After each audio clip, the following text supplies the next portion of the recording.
So hi everybody, welcome to our webinar on return to sport from a medical perspective, a little sport science, sport medicine panel that we put together based on some feedback from the PSOs. Wanted to briefly acknowledge that we'll be doing this work on the traditional territories of the Musqueam, the Squamish and the Tsleil-Waututh peoples, and just welcome everybody to the webinar. Thank you for submitting your questions and joining us here and to hear some responses from our experts. I really appreciate the engagement with your questions and hope that this session will be valuable for you in helping your return to sport. Kevin, I've lost your sound. Oh, I'm sorry. Is that better?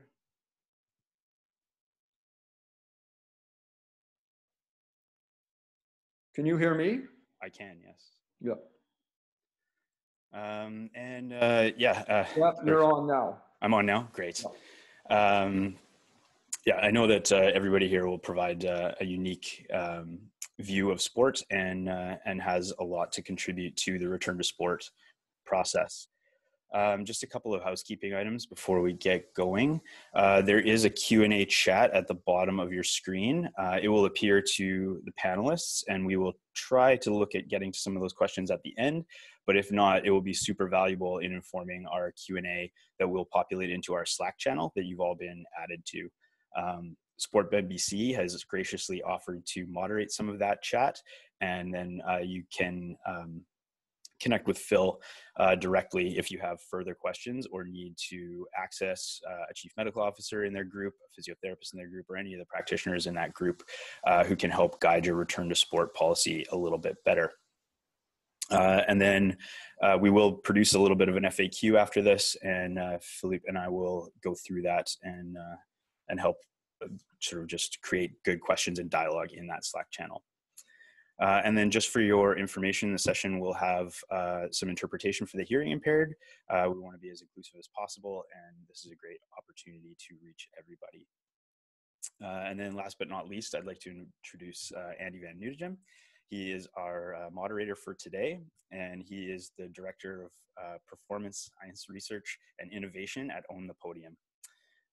Andy has been with Own the Podium since 2016. He was previously the High Performance Development Advisor for Own the Podium and has been the Department Chair for the Center of Sport Excellence and Sports Science at Camosun College, and is an adjunct professor at UBC in the Masters of Technical Leadership. And he was also the National Wheelchair Rugby team's High Performance Director from 2008 to 2016. Welcome, Andy, and thank you for your time. Great, thanks, Kevin. And it's great to be here today on Friday to again cover a lot of great information from our panel regarding COVID-19. We have been doing this type of format with Coaching Association of Canada and with Canadian Paralympic Committee. So again, hopefully you find a lot of this information very helpful for the context of which you find yourself. So we have a number of preset questions that the panel have received already in advance, and they'll give some very concise responses to this. And again, if there's time available, we'll respond to some open-ended questions from the people on this call. So the first one is to Dr. Jack Taunton, who obviously is a sport medicine physician with University of British Columbia with significant amount of experience as chief medical officer for many, many games, probably too many to mention for today. But the first question to you, Jack, is can you provide some best practices for screening athletes prior to return to sport or for any type of self-reporting prior to arriving at a practice? So Jack, over to you. Fine. Thank you, Andy, very, very much. And as you can imagine, at this time with a number of companies, schools, sports, all wanting to know what type of pre-screening questionnaire should be utilized. And so that as I've summarized it, they have looked at those which are more age class athletes, and this would be a questionnaire which would be done with the athlete and the parent. And it covers, have you had a recent fever? And that's a fever over 38 degrees centigrade, cough, cough that's new or worsening. does the athlete have developed a sore throat, runny nose, contact with somebody with COVID, travel internationally in the last 14 days, a headache, muscle aches and pains more than is usual for them, and fatigue.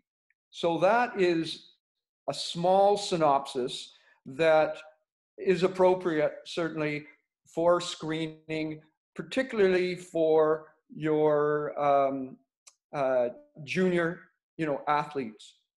A more sophisticated one, which has now been utilized by Ontario, fever again, feeling hot to touch, a temperature of 38 degrees, chills, cough that's new or worsening, continuous more than usual, a barking cough, making a whistling noise, much like croup, shortness of breath, out of breath, unable to breathe deeply, the sore throat, as we talked about. They've had difficulty swallowing, a runny nose, not related to seasonal allergies, stuffy or congested nose, again, not related to the typical, if that athlete has had allergies. One which is quite sensitive, a loss of sense of taste or smell, and then conjunctivitis, the pink eye. Headaches that's unusual or long-lasting. And they have added, because they found this more frequently now, digestive issues, nausea, vomiting, diarrhea, stomach pain, muscle aches, and more so than the typical delayed onset muscle soreness that you would see, extreme tiredness that's unusual, fatigue, lack of energy. For the older athletes, a loss of coordination while they're on the field or on the ice. Their balance is off. They find that their gait, they may be stumbling, can certainly be a factor, because this virus affects your central system, much like a concussion, or for the older ones, much like Parkinson's, with difficulty starting, difficulty balancing, difficulty with gait, as I mentioned. For the young athlete, they would describe more sluggishness or lack of appetite would be the a feature for the for the younger athlete. So those would be the screens.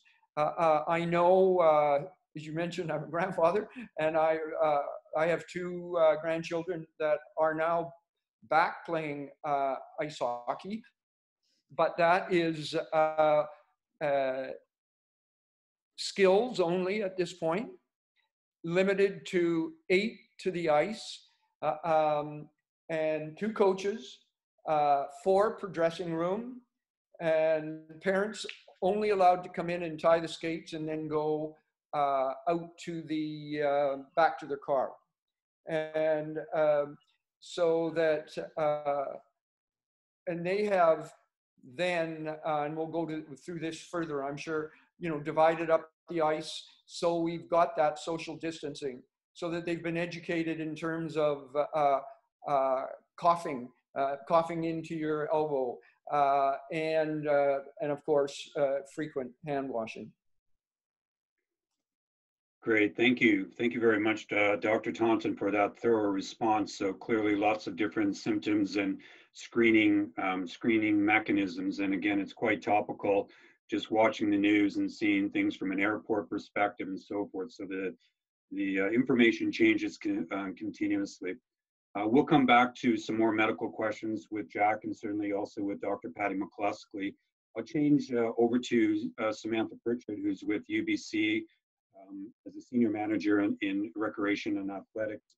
And so this question relates to: what additional health measures would you recommend team sport follow that may be different from individual sports? So let's start with that question first. Samantha?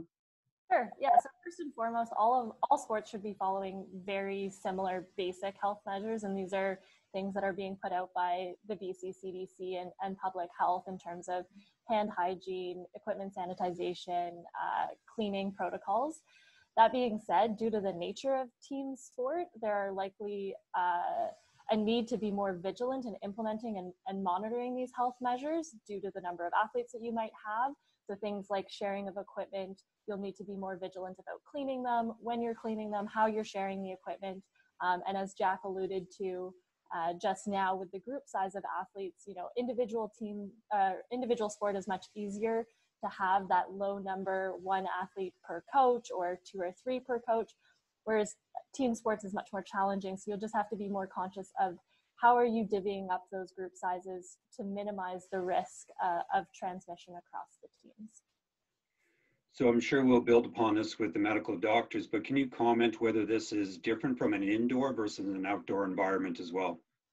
Absolutely. So with outdoor training, it's being assumed that it's lower risk, and this is due to the natural ventilation of being outside, as well as the open space that you can naturally physical distance much better. So with indoor teams, again, it really comes down to vigilance.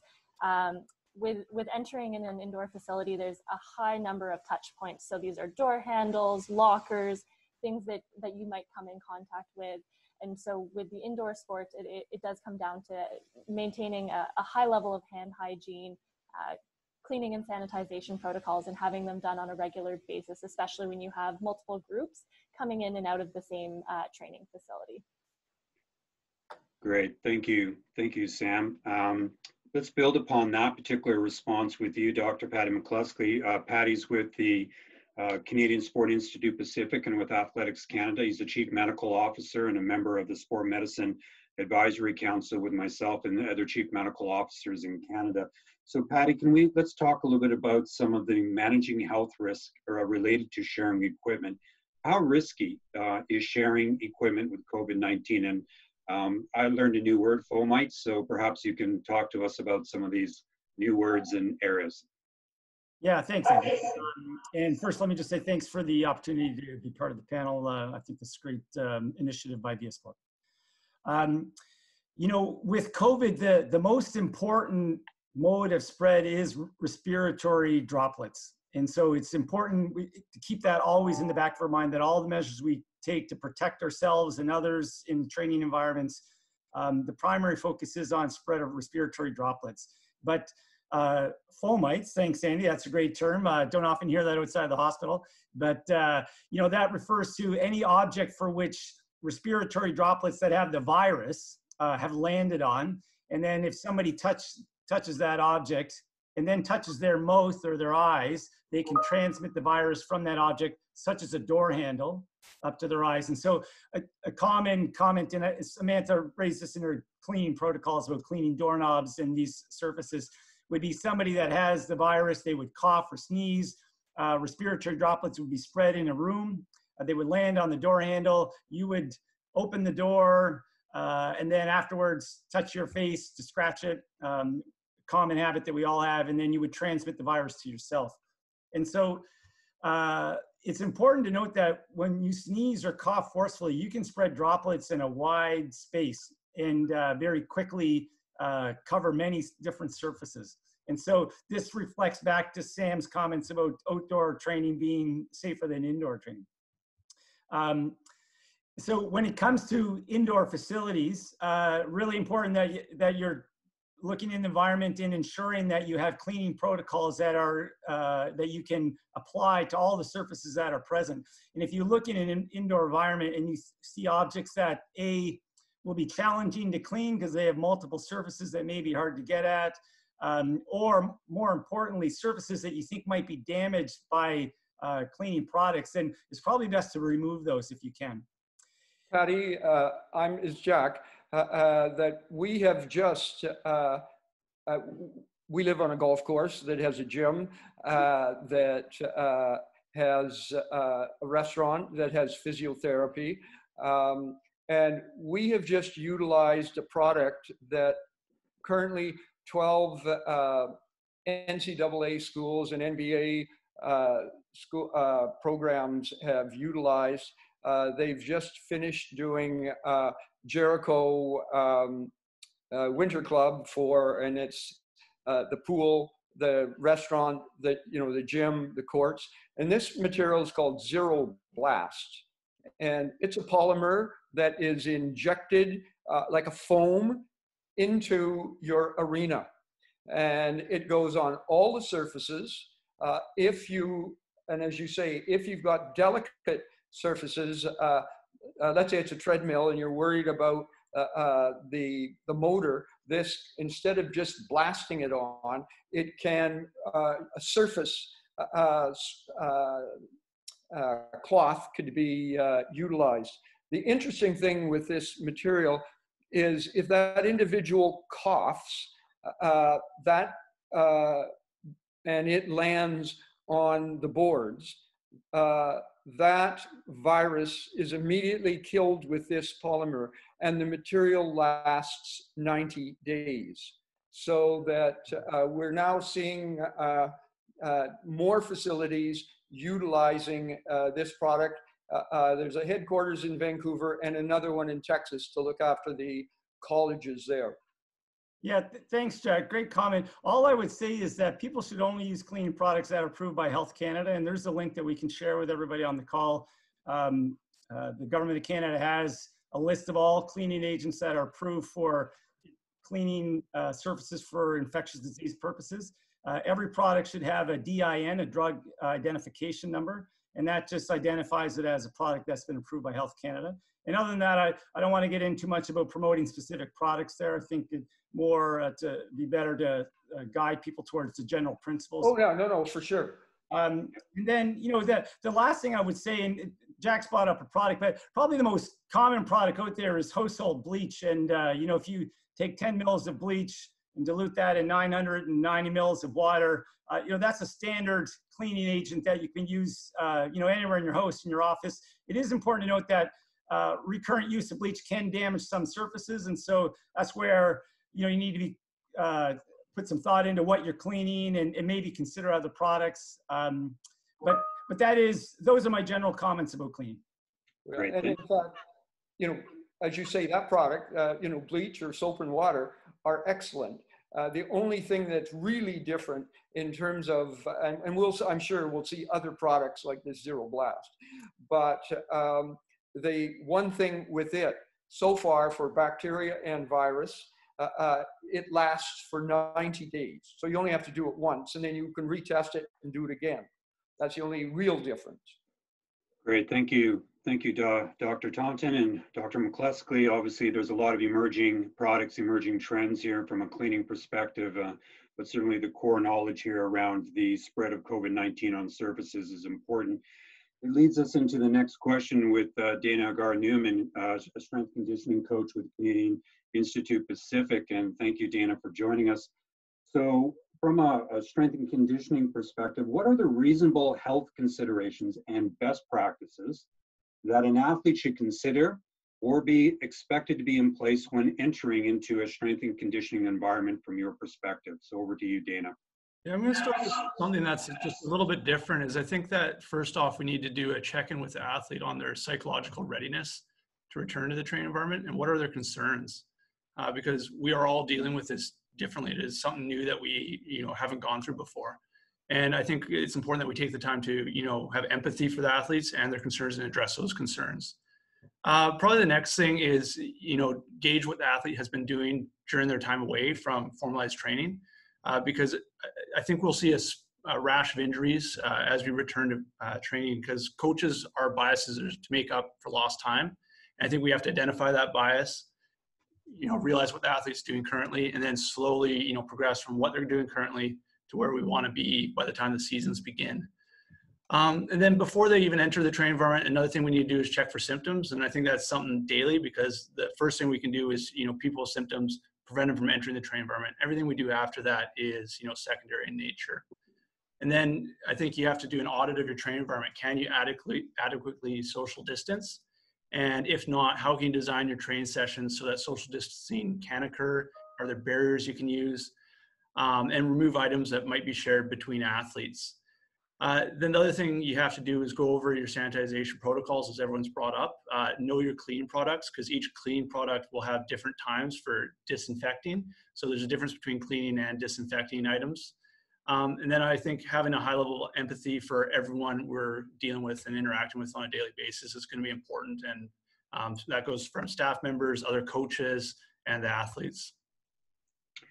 Great. I really appreciate that response, Dana, how you started with the mental health dimension as well.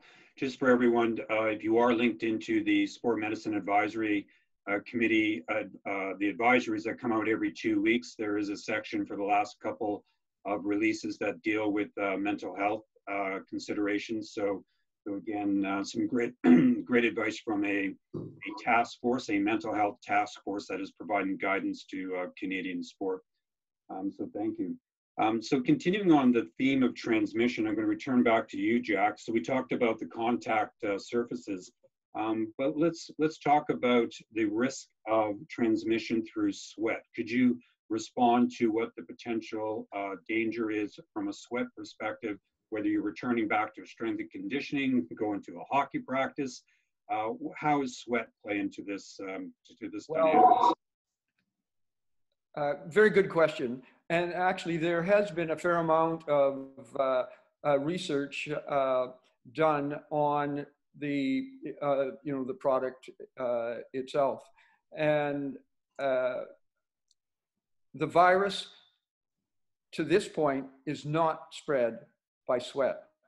As we've heard, it is spread by droplets from your mouth, your nose, or if you have runny eyes, it comes from from there, but not sweat. But because there still is potential, and we're worried about in September the potential for a surge, because now individuals are out in parks and family groups and so on, numbers could increase, and we could have a mutation. When I was CMO for 2010, we had H1N1, and we saw mutations occur. So now the virus is different.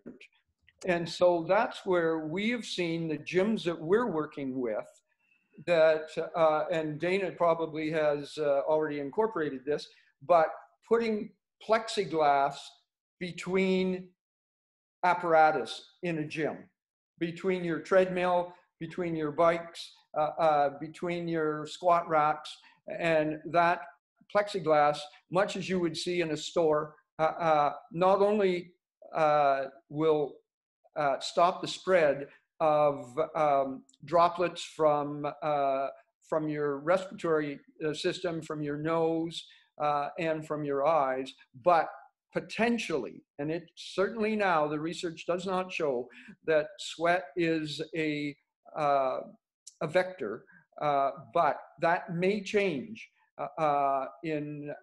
if we do get a mutation. Great, thank you, Jack, for that response regarding sweat. And again, focusing here in the last couple of questions around the transmission process.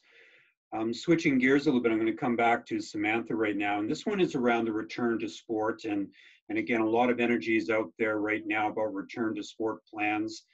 Invariably, it's return to training, and as we start heading towards return to competition, it raises a question around what are some of the key considerations for a PSO or a club before engaging with other PSOs from a competition perspective. So obviously, Sam, with your experience with UBC and an incredible realm of sports that are looking to return back to competition either this year or coming in September, what are some of those considerations that you can offer to the group? Yeah, absolutely. I mean, I think we've started that plan thanks to VIA Sports release, and how do we get back to activity? And now we're starting to, like you said, switch gears a little bit and look at what's our long term and how do we compete again. And I will come back to this probably multiple times on this panel, and that we do really have to look to our public health authorities for what's reasonable and what are we allowed to do. And so one of these major things is the physical distancing piece that's currently in place. And so we will need those to to change before we'll be able to engage in what we would normally see as sport.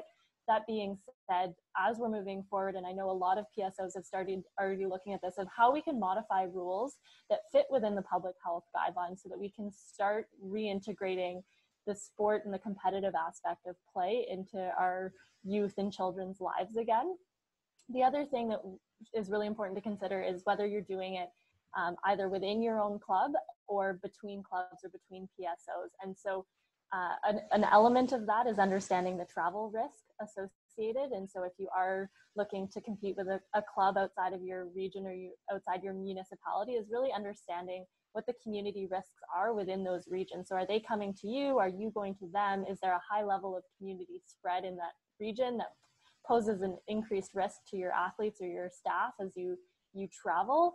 And really understanding, you know, the risks and rewards of that competition. Can you achieve what you're trying to achieve within with intra-club play versus inter-club play? Great response, Sam. And I'll be asking a question of Patty in very short order about travel, even between provinces as well. But before I get to that question, I'll build upon some of those comments for you, Patty.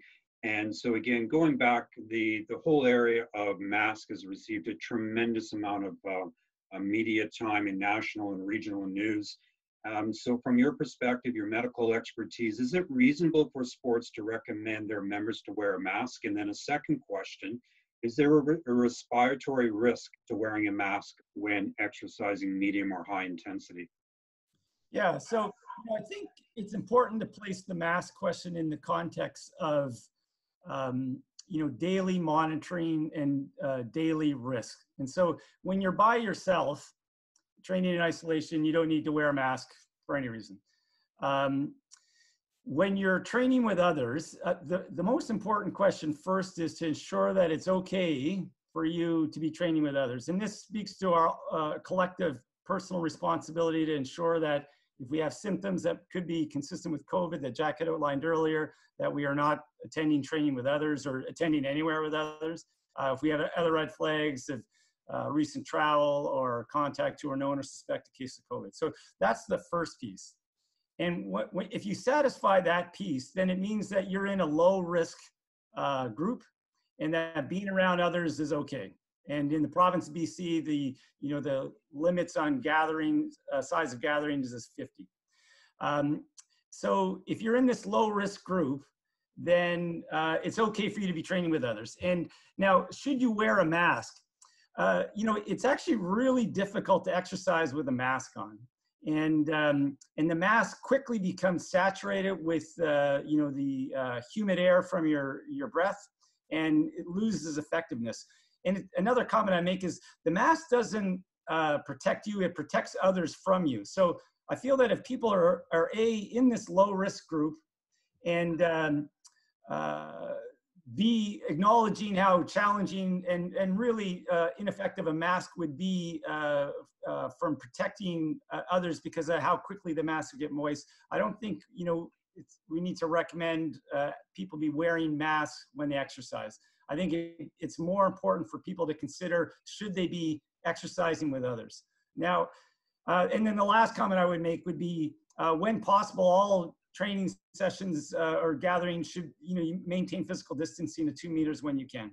And, there's a lot of individual training. I'm a runner. I know Jack's an old runner himself. You can do a lot of running in groups, but still maintain social distancing. When it comes to other kinds of gatherings, so team meetings, having discussions about, related to your sport or tactics or whatever, might happen in a sport as they gather. Mask might have a role there, but the thing about the mask is it's not meant to replace the other more important measures for preventing the spread. It's not meant to replace the limits on social, group size gathering. It's not meant to replace physical distancing measures. For instances where physical distancing can't be maintained, you could consider a mask. But rather than use the mask as a way to ignore these other recommendations, the mask should only be considered when social distancing can't be maintained. I hope that helps. Absolutely. And That's outstanding. The one concern that we have seen is the asymptomatic individual that is spreading a virus. They are a few days away from actually having a fever or having the items on the symptom list. And so those individuals, if you were to utilize a mask, it is for those individuals that are asymptomatic to prevent the spread of the virus. And as you say so correctly, Patty, that the mask that you're wearing is just to prevent you from receiving droplet spread from a potentially asymptomatic individual. In terms of sport masks, there is extensive testing going on right now with Darren Warburton at UBC, looking at resistance using a variety of masks, CO2, carbon dioxide retention, heat, as Patty has identified. So I'm sure that we will be seeing, and I know because they're already doing trials now, and I'm supposed to get one to try this weekend, but that they are looking at better masks for, exertion. great. Thank you, Jack. And yes, again, the technology from a mask perspective, there are many types of masks. And again, if you consult with PHAC, Public Health Agency of Canada, and Health Canada websites, gives you some very good guidance on the efficacy of these. There is some research, as Jack alluded to, both at UBC and other universities across Canada. Some of the institutes, Canadian sport institutes, are engaged in preliminary discussions around sport masks. So the technology marches on. Bringing it back to a practical level, I'm going to switch gears now, and thank you, Patty, and thank you, Jack. I'm going to bring it back to Dana. So from a strength and conditioning perspective, and everything that we've heard so far on this panel, how would you advise specifically now in a spotting environment? So you are in strength conditioning, you are working with weights, or even in gymnastics environments as an example. What would be some of those measures you would recommend, specifically an example of spotting with weightlifting? Yeah, I think the first thing to ask once again is like, is it necessary? Because there's multiple ways to get strong, and there's multiple ways to do things. A lot of things we do are, what they call path dependencies. We do it because that's what historically we've always done. So I think we need to critically ask and evaluate our programs, is this movement necessary? And if you come up with the answer yes, then is there a way that you can make a subtle change to the movement where you no longer need to spot? So for example, something like a back squat, which is commonly prescribed, can be modified to a front squat where the athlete can easily ditch the bar in front of them. And you don't need to be there to spot them. So you can modify the movement. Other examples of modifying movements would be using things like safeties where the rack will catch the bar. An example of a para-athlete, taking them off a bench, putting them on the floor. So I think there's lots of creative ways you can modify movements so that you may not have to spot. And if you're spotting in gymnastics, can you use extra mats or use, but that brings in another question about cleaning the mats. So, I think you just have to really be asking, those hard questions. How can you tweak those movements? And then, if you say, yes, I have to do this movement this exact way, then the key things are, washing and sanitizing your hands beforehand. I would use a mask, and then post washing and sanitizing your hands again. Great, thank you, Dana. And again, I can see us coming back to these constant principles of maintaining the distance, washing your hands. Mask can be an allied strategy as well, and then being aware of the people you're working with and understanding where they've come from and what their symptoms are. So again, some key themes coming through here. So I'll come back to you, Jack, with a question, and Patty has already alluded to the fact that you're an avid runner. So specifically then, from a social distancing perspective, there's been a lot of information in the news and certainly in research. In your opinion, what is the safe number of people in a running group, and how far apart should they be? Well, to begin with, if we look at social distance for walking, The most sophisticated studies have come out of Holland and Belgium. The 2 meters is fine to walk, but it's not to run. It should be 3 meters. And what is the safe number of runners within a group? Ideally 4 to 5. You can, if everybody is paying attention, you could increase that, to 6. And for cycling, the social distance is 4 and probably 5 meters. So 2 meters to walk, at least 3 to run, and for cycling, 4 to 5 meters. And that is dependent also on crosswinds. Because as Patty has indicated, the droplet spread comes out, and if it's zero wind, okay, we can see that from walking, the droplets will drop and be on the ground at, before 2 meters. But if there's a heavy crosswind, that is going to spray, and particularly that's going to spray the runners if they're running rather than in a line, but one behind the other, but in a group. The droplets in a wind, you need more distance, and particularly the same with with cyclists. That's fantastic, and thank you for taking us to the cycling world. And again, some of the research that was out on the spread in terms of the speed and crosswinds of the cyclist adds another set of dimensions that need to be considered. So thank you for taking us there in your response. So I'm going to come back now to Samantha within your UBC environment. I know that you're undoubtedly dealing with this in your context. So this one's more of an insurance and a confidentiality perspective, which is incredibly important. If someone tests positive, is it the club or organization's duty to inform the entire club or organization? Is there a confidentiality and insurance dimension? So what's your experience now, given all of the conditions you have to deal with? What's your legal information you have received? Yeah, so in a lot of the conversations that I have, the short answer is no, it's not the club or organization's responsibility to inform everyone. And because this is a health matter, it should be treated within the FIPA regulations. And so it would be a breach of confidentiality to share a positive test, especially sharing who those individuals are. We're very lucky in BC that we have a very robust public health system, and it is their job to do the contact tracing. So they will be in charge of informing everyone who could have been at risk or would have had contact with an individual that has tested positive.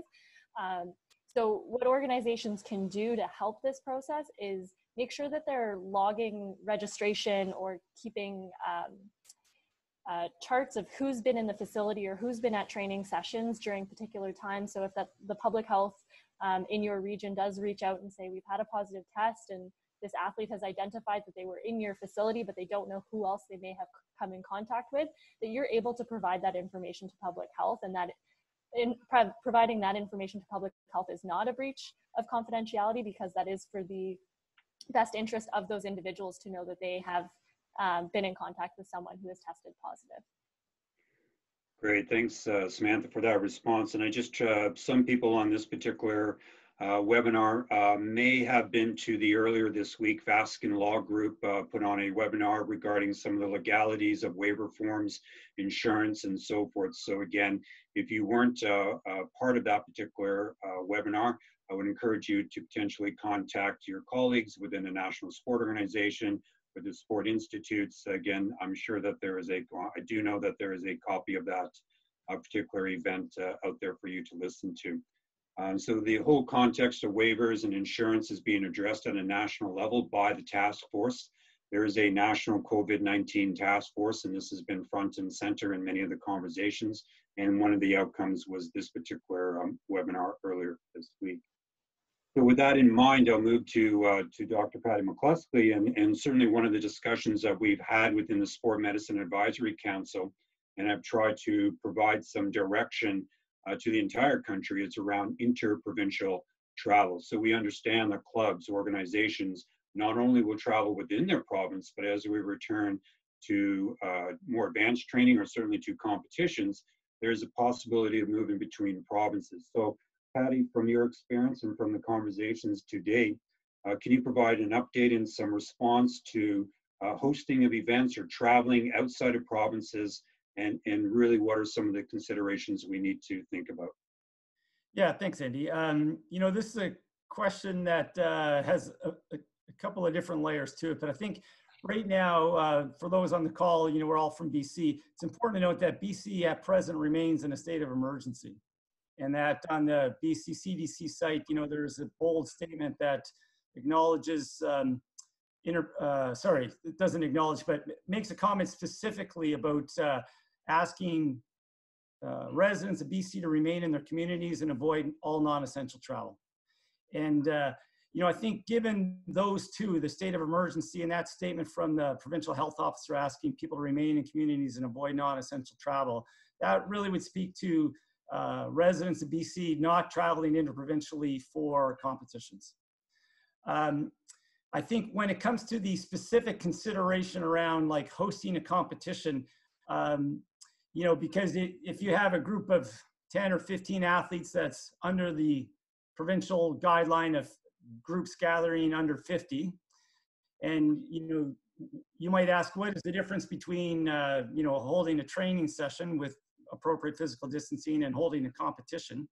You know, it's a good question, and I don't have the, you know, the answer that, or a definite answer on what to do here, but there are, you know, considerations that a competition, again, you know, you need to respect the under 50 rule. And so that means everybody. So that's the athletes, the coaches, any of the officials, and anybody that might be there to observe. It's important to note that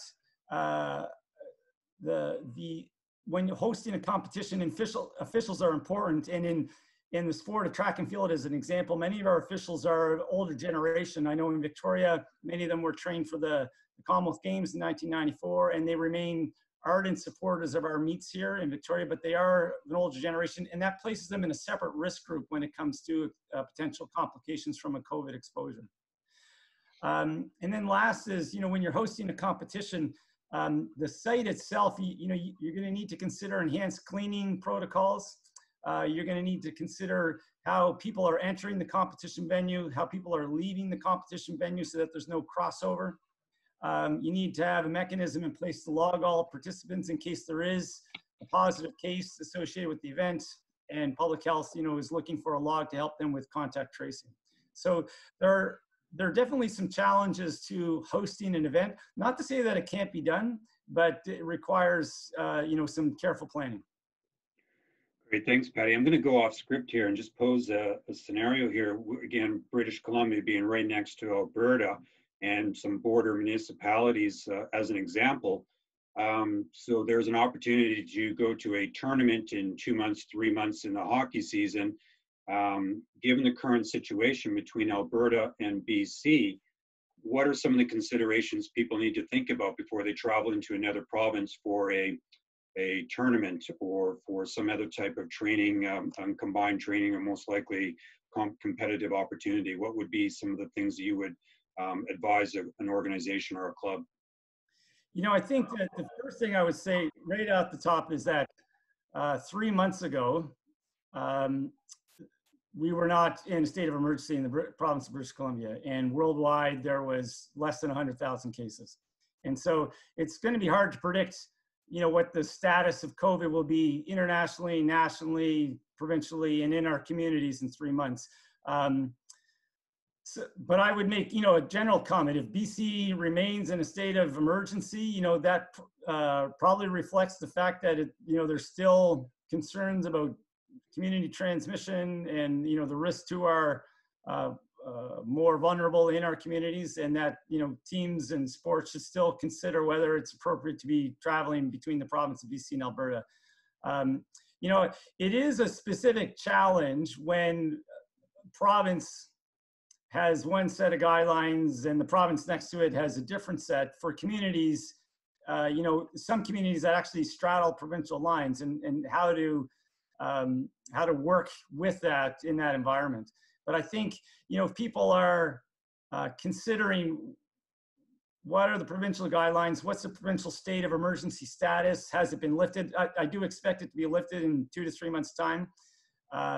What is going on in our communities? For an example, like for winter sport athletes that train in Calgary, the city of Calgary has almost twice as many cases as the province of BC. And so for those athletes to travel from Calgary to Whistler, where Whistler has no cases, that's a really different consideration than 2 small communities straddling the border of Alberta where there are no cases in either community. I think for sports in these small communities, it's okay to reach out to your public health officials or your community physicians, to get their take. That they may have a better idea of, what's presenting in the hospital, what's presenting in their clinics. But I think it does come down to just ensuring that you're aware of what the status is or what the changes are occurring in our provinces, in our communities over the next few months. And Great, thank you, Patty. I'll be so rude just to comment, Andy, that so many of the British Columbia athletes would normally cross the American border and go to Bellingham or Seattle for competition. Yesterday, 350 active cases in Washington, 12 in British Columbia. Just echoing what you said, the difference between Whistler and Calgary. That's a great input there, Jack, as well. We're obviously closer in many cases to the United States, just from Victoria and Vancouver perspective, than potentially just to Alberta or other provinces, as it were. Great, thank you for that. So I'm going to move back to Dana. So just again, building upon the environment, the actual environment of working with your athletes. So from a safe sport perspective, we obviously, rightfully so, have the rule of 2. How do we respect the rule of 2 during these times? Yeah, I know the rule of 2 can logistically be a bit of a headache, sometimes, but the thing to remember is it's in place for us as coaches as well as the athletes to protect us. And so I think it's really important that, we always have at least 2 athletes in the training environment. It's also an opportunity for us as coaches, when there's more than 1 athlete in the training environment, to develop a little bit of resilience. So, if we're trying to minimize contact across parties, well, you can have 1 athlete, use their cell phone, videotape themselves, and try to coach themselves and problem solve. I think too often as coaches, we want to hop in and provide the solution for athletes. And I think, this is actually, a great opportunity to develop resilient athletes who have skills and strategies to problem solve on their own. And, I've been really proud during this period of time, the athletes have been trained on their own, but, watching the videos, it's amazing what, they've learned over this period of time. The other thing too, with the rule of 2, when we're in the training environment, you want that spacing between the athletes, but make sure that people are in a position where they can see one another. So you don't have 1 athlete in a corner of the room where they're not visible to that other athlete. And so that you can't put yourself in a position, where you're alone with that athlete actually in the same facility. So just be aware of that. And, what I like to do is use a back to the wall technique, where I will always have my back to the wall and be able to see the whole room in front of me. And so I'd encourage people to adopt that as well.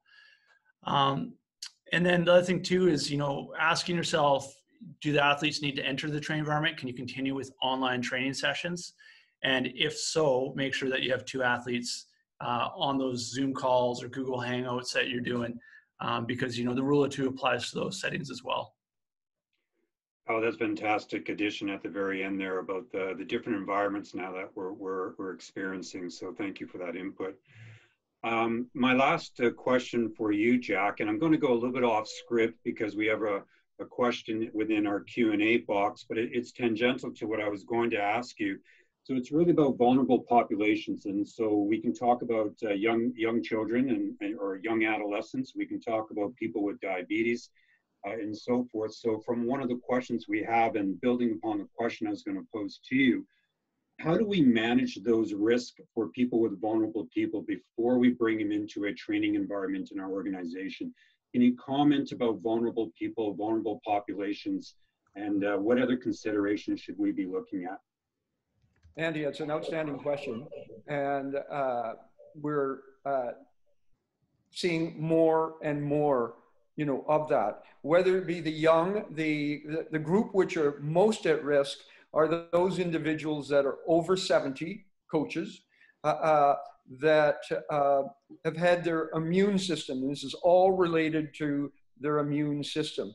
So their immune system may be compromised, and this may be a child or an adult. They've gone through chemotherapy, medication for transplants. They've been on corticosteroids for asthma or arthritis. They're having they have a condition that is ongoing, like rheumatoid arthritis or an autoimmune disease, and this can be children, or lupus, or a long-standing condition, as you mentioned, diabetes, emphysema, asthma, you know, a heart condition. These individuals' immune system, and certainly those that are having to regularly go to a hospital. Just simply going to a hospital increases your risk. And so with that, that may be for regular blood tests. It may be for dialysis. Obviously, it could be for surgery or you know, cancer treatment. So those are the individuals that are, you know, at risk. The other group is one that we're going to be seeing now more and more. And these are individuals that have had COVID and are now recovering. They've been discharged, and we're surprised, and not really surprised, but that it takes at least 8 weeks for the individual to recover their cardiovascular system. With the inflammatory attack that they've had, it affects their brain, and they function much like somebody with a concussion or somebody with a chronic brain condition like Parkinson's. Their gait is off. Their balance is, you know, is off. Their memory may be off, maybe a bit confused. The other is the lung, and it causes a fibrosis in the lung, which you may not have had exercise-induced asthma, but we've all seen post-infectious asthma, and that's what these individuals get because of the pneumonitis. The other concerning thing that we have is on the heart. It causes an inflammatory reaction in the heart muscle, myocarditis, which can lead, under extreme exertion, to heart failure. The heart pump is not pumping as well, or more typically, arrhythmias, extra beats, runs of supraventricular tachycardia. And so for those individuals, before they are allowed, or I would recommend before they are allowed to come with your squad, they have to see a cardiologist. They need an echocardiogram to make sure that their heart isn't dilated, and that they have a Holter monitor to make sure they don't have, you know, arrhythmias, and they have a basic pulmonary function test to make sure they haven't developed a form of asthma from this virus. It's not going to last forever, but it will certainly compromise their cardiovascular program. So we've got to go slow with that group. And going slow, and that's a walk, run, and then gradually increasing running. Once they can comfortably run 40 minutes, then you can start to add, you know, interval training. But we need to watch these individuals, and believe us, this is something. Everything right now is all on the acute management for this horrible virus. But now we're going to be seeing those. My partner's wife's a doctor in a rehab center. Avid cyclist. She developed COVID, and she's now over 8 weeks, and she has trouble just pushing the pedals. Great. Thank you for those comments, Jack, and being flexible in response, but it was a great question. Thank you for the person who provided that question around vulnerable people. And certainly the Paralympic athlete or the parasport athlete is an equal concern. And I know we've had webinars with Canadian Paralympic Committee, and potentially in this environment, we'll continue to address that population group. In the last 5 minutes, I have 1 or 2 more questions for each of the panel here. So Samantha, in a very concise way, I know you're dealing with this all the time in your role with UBC, but the notion of having return to sport guidelines for a club or for a sport, can you give your advice and insight of how going about that and what that would look like, and how do you go about putting them together?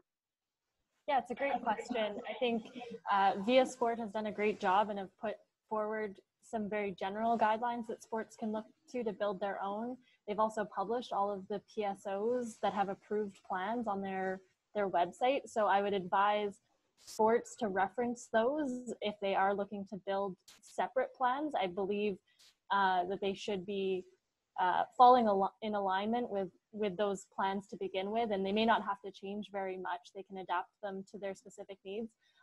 The second piece that I think is really important is the facility. So if you are an indoor sport and you don't own your own facility, you're likely renting space from a municipal or a private facility, and understanding what their guidelines look like as well, so that you have basically every step along the way. The other piece that's really important to note is that WorkSafe BC does require all employers to have a COVID-19 safety plan. So I think those three elements within your return to work, return to sport, return to activity plan, whatever you want to call it, needs to fall in line with your PSO and your VIA Sports general guidelines. You should have something in place that follows the facility. And then third, you should have your WorkSafe BC plan as well. Fantastic insight, Sam, and thank you for that. And again, return to sport, return to competition will continue to be in our environment.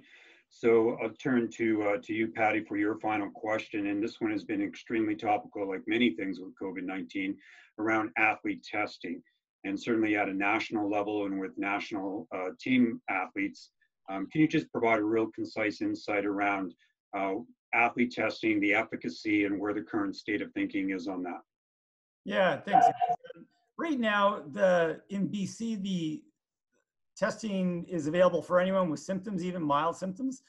It's not available for asymptomatic athletes, and so we're not in a position to offer it to teams to ensure that they're all safe to train together. I think the other measures that we've discussed on the webinar around taking steps to ensure the training is done safely are the appropriate way to go. And but I will say, teams and athletes should have a very low threshold for considering testing. And if they present with symptoms, they should, testing is widely available in most communities in the province, and they should avail themselves of that.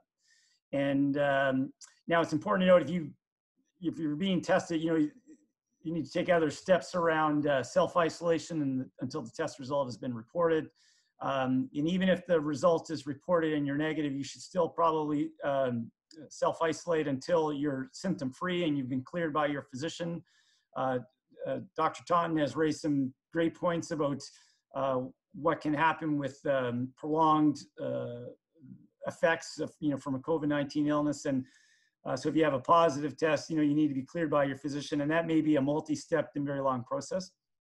But at this time, for testing, the test, like the sensitivity and specificity, is pretty good.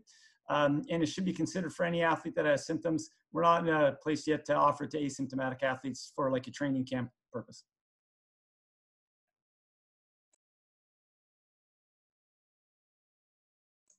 Andy, sorry, Andy, you're still on mute. Indeed. I try to get through one Zoom meeting without doing that.